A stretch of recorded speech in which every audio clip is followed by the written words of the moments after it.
سلام سلام البنات، ان شاء الله تكونوا كامل لاباس ومهنيين. مرحبا بكم في قناتي.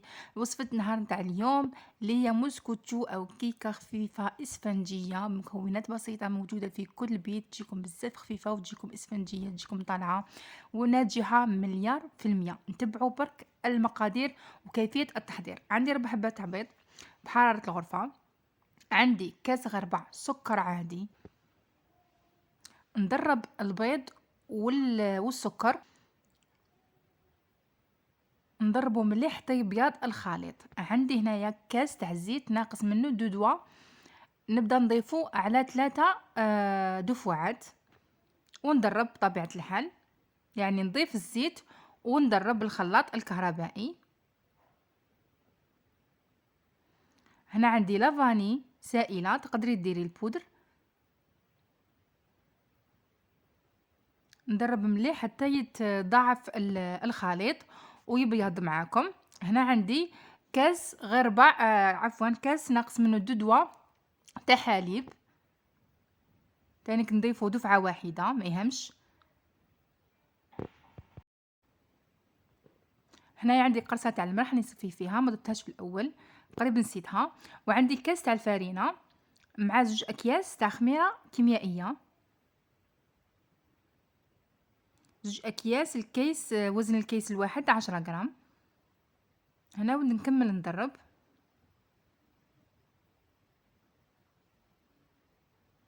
هنا درت نص كاس تاع فرينة واحد اخر، راني صفيتو تانيك، نصفوه باش تجينا الكيكه تاعنا اسفنجيه وتجينا خفيفه.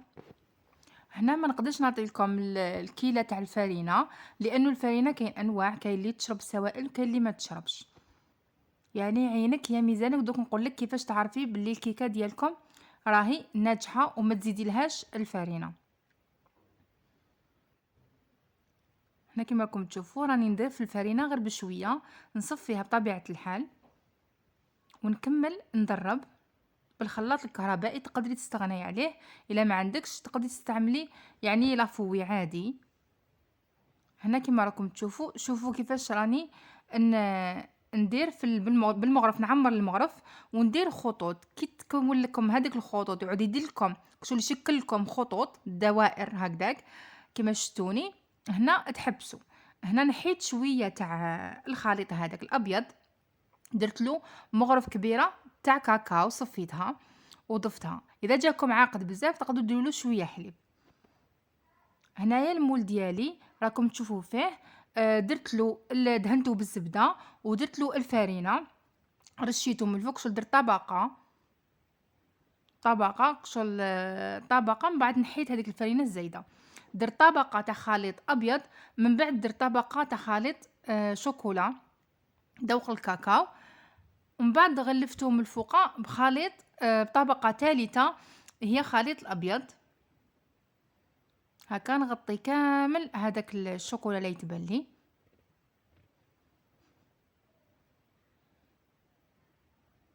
هكذا نخبطو شويه برك ماشي حاجه باش يخرج الهواء هذاك الزايد، ونديرو يطيب على 180 درجه الى 200 درجه مئويه. طيبوه من التحت كي يطلع لكم كملوا عليه من الفوق، دخلوا له موس طبيعه الحال. تعرفوا كي تجبدوا الموس هذاك ديالكم ناشف، اعرفوا باللي الموسكوتشو ديالكم راهو ناجح وراهو طايب.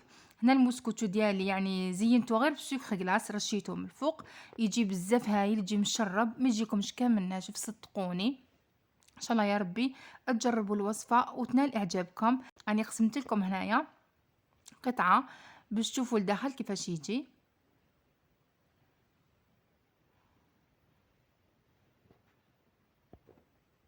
هذه هي وصفتنا نهار تاع اليوم. كيفاش يجي اسفنجي، يجي خفيف بالبزاف، يجي هايل.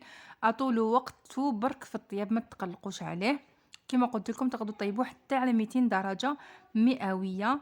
كي يطلع لكم تعرفوه بلي طلع كامل مليح، نطفيو عليه من تحت، نشعلوا له من الفوق يكمل طيابه ونحيوه. هذه هي البنات، هلاو في رواحكم. اذا عجبكم لا فيديو ما تنسونيش بالجام والاشتراك في القناه بالنسبه للناس الجدد اللي زاروا القناه. الى اللقاء، فيديو جاي ان شاء الله.